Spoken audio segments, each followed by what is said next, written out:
హరిహర వీరమల్లు ఈ నెలలోనే రిలీజ్ ఉంది. ఎలా ఉన్నాయి ఎక్స్పెక్టేషన్స్ ఎలా ఉన్నాయి? పవన్ కళ్యాణ్ సినిమా అంటే ఎక్స్పెక్ట్ చేయక్కర్లేదు. ఎందుకంటే ఆయన సినిమా అంటేనే ఒక మెసేజ్ కంటెంట్గా ఉంటుంది.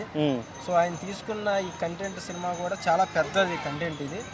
సో ఈ సినిమాతో అయితే ఇది ఆగదు, ఇంకా మరో ఒకటి వస్తుంది. ఎందుకంటే ఒక్క సినిమాతో అర్థమయ్యేది అయితే కాదు ఆయన స్టోరీ.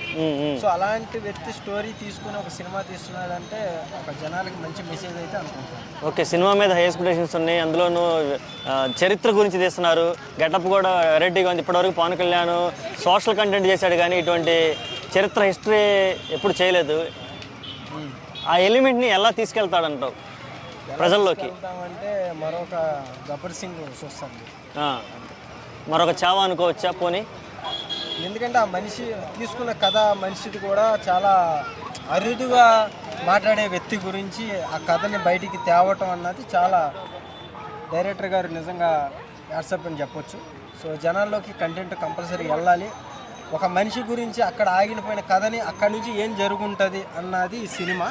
సో అందరూ కూడా థియేటర్కి వెళ్ళి చూడండి. మరి సార్ ప్రమోషన్లో పాల్గొనే అవకాశం ఉందంట. రాజకీయాల్లో బిజీగా ఉన్నారు కదా కొంచెం.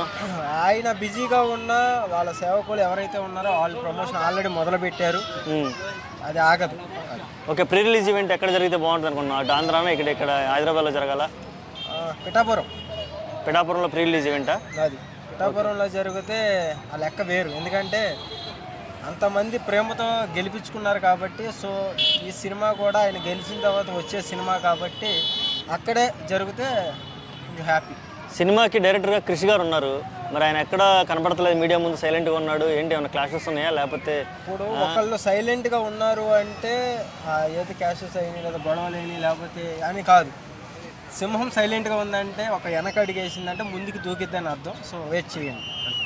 ఓకే, ఎన్ని కోట్లు కలెక్ట్ చేసే అవకాశం ఉంది ఓన్లీ తెలుగులో అనుకుంటే? ఒకవేళ ఇప్పుడు వచ్చిన సినిమాలకి అమౌంట్ గెస్ట్ చేయలేం బ్రో, మనం చెప్పలేం. నోటి మాట 1000 కోట్లు 100 కోట్లు అని చెప్పడం కాదు. ఇప్పుడున్న సినిమాల్లో కంటెంట్ ఉందా, కథ మంచిగా ఉందా, అది సినిమా 20 రూపాయలు పెట్టి తీసావా, 1,00,000 రూపాయలు పెట్టి తీసావా, 1,00,00,000 రూపాయలు తీసావా లేదు. సినిమా కంటెంట్ మంచిగా ఉంటే ఆడియన్స్ తీసుకెళ్ళి ఎక్కడో పెడతారు. లేదంటే